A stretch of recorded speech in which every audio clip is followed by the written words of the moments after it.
Guys এখানে আজকে 3 পদের ভর্তা বানিয়ে নিলাম। অনেক দিন ধরেই ছোট বোন বলতেছে ভর্তা দিয়ে ভাত খাবে, তো ওর জন্য শুটকির ভর্তা, ধনেপাতা ভর্তা এবং বেগুন ভর্তা বানিয়ে নিলাম। আসসালামু আলাইকুম গাইস, সবাই কেমন আছেন? আশা করছি ভালো আছেন। বোন ভর্তা খাবে, তাই সে ভর্তা খাওয়ার জন্য সবই উপকরণ কিনে বাসায় পাঠিয়ে দিল, যা যা লাগে ভর্তা বানাতে। তো শুটকি, বেগুন, রসুন, শুকনা মরিচ, কাঁচামরিচ, ধনিয়া পাতা, এভরিথিং সব কিছু কিনে দিছে। শুধু বললো যে কষ্ট করে তুমি একটু আমাকে ভর্তা বানিয়ে দাও। ও আবার একটু ভর্তা বানাতে পারে না, বাচ্চার মাঝে হতো। তো আর কি করার, বোন যেহেতু বলছে ভর্তা না খাওয়ার উপায় আছে, আর বোনের পাশাপাশি তো আমরাও ভর্তা খেতে পারবো। আর যেহেতু আমাদের পরিবারের সবাই ভর্তা লাভার, বিশেষ করে আমি আরও বেশি পছন্দ করি। তো এই যে এখানে যা যা নিয়ে নিলাম ভর্তা বানানোর জন্য, 3 পদের ভর্তা বানাবো। এখানে আমার সব উপকরণগুলোই লাগবে। তো ধনেপাতাগুলো আমি কুটে বেছে পরিষ্কার করে নিয়েছি, পরিমাণ মতো শুকনা মরিচ, কাঁচামরিচ সব কিছু কেটে কুটে বেছে নিয়েছি, ধোয়াটা বাকি আছে। তো পেঁয়াজ কুচি করে নিয়েছি বেগুন ভর্তা বানানোর জন্য। তো বেগুনগুলো গোল গোল করে কেটে নিলাম। আমি এখানে রসুন, ধনেপাতা, এখানে শুটকির ভর্তা বানানোর জন্য পেঁয়াজ আর পেঁয়াজ কুচি, তো এগুলো ধুয়ে চুলায় বসিয়ে দিলাম। শুটকির ভর্তা বানানোর জন্য লবণ, একটু তেল, সামান্য একটু পানি দিয়ে কিছুক্ষণ সিদ্ধ বসিয়ে দিলাম। তারপর আরেকটা চুলার মধ্যে মরিচ ভেজে নিলাম বেগুন ভর্তা বানানোর জন্য। আর বেগুনের ভর্তা বানানোর জন্য পেঁয়াজটা একটু হালকা করে ভেজে নিলাম। আমার কাছে মনে হয় এভাবে ভর্তা বানালে খেতে একটু ভালোই লাগে। বেগুনের মধ্যে সামান্য একটু লবণ, হলুদ আর একটু সামান্য পানি দিয়ে এভাবে মাখিয়ে নিলাম। আর এখানে আমি ধনিয়া ভর্তা বানানোর জন্য মরিচ, রসুন, পেঁয়াজ হালকা করে ভেজে নিয়েছি।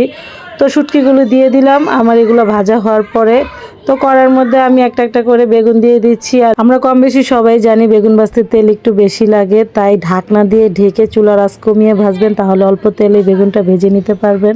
তো এখানে প্রথমে ধনিয়া পাতার ভর্তাটা বানিয়ে নিচ্ছি। দেখলেনই তো কীভাবে সব কিছু দিয়ে ভর্তা বানানো কমপ্লিট করলাম।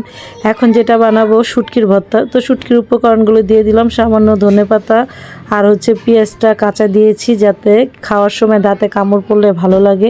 এখন বেগুন ভর্তা বানাবো, সেজন্য নিয়ে নিলাম মরিচ, ধনেপাতা কুচি, ভাজা পেঁয়াজ খুব ভালোভাবে মাখিয়ে নিলাম। মাখিয়ে ভাজা বেগুনগুলো এখানে দিয়ে দিলাম, আর কিছুটা মরিচ মাখা রেখে দিলাম। তো এগুলো খুব ভালোভাবে এখন একটু মাখিয়ে নিব। ভর্তা বানানোর সময় গাইস আমার জানি জিভে জলই চলে আসতেছিল, এত সুন্দর গ্রান এবং ভালো লাগতেছিল, খুব খেতে ইচ্ছে করতেছিল। আমার তো এখনই ভর্তাগুলো দিয়ে গরম গরম ভাত দিয়ে খেতে খুব মন চাইতেছিল। তারপরে বললাম রিল্যাক্স, একটু পরে খেতেই পারবো। তো এখানে বেগুন ভর্তা, ধনেপাতা ভর্তা, শুটকির ভর্তা বানিয়ে নিলাম। 3 রকমের ভর্তা, যদিও ভর্তা বানাতে একটু কষ্ট হয় বেশি, কিন্তু খেতে কিন্তু গাইস অনেক বেশি মজা লাগে। দিয়ে দিলাম বোনকে বেগুন ভর্তা, শুটকির ভর্তা, ধনেপাতার ভর্তা। আর আমার হাতের ভর্তাগুলো যে যে খেয়েছে সে অবশ্যই রিভিউ দিতে পারবে যে কেমন হয়েছে। তারপরে আমিও প্লেটের মধ্যে ভর্তাগুলো নিয়ে ভাত খেতে বসে পড়লাম। ধনেপাতা, মরিচ ভর্তা, শুটকির ভর্তা, বেগুন ভর্তা, 4 রকমের ভর্তা নিয়ে বসে পড়লাম ভাত খেতে। তো আর সইতেছে না। তো আমি ভর্তা প্রিয় মানুষ, আমাকে খুশি করতে হলে ভর্তা দিয়ে ভাত দেবেন, আমি অল্পতে অনেক বেশি খুশি হয়ে যাব।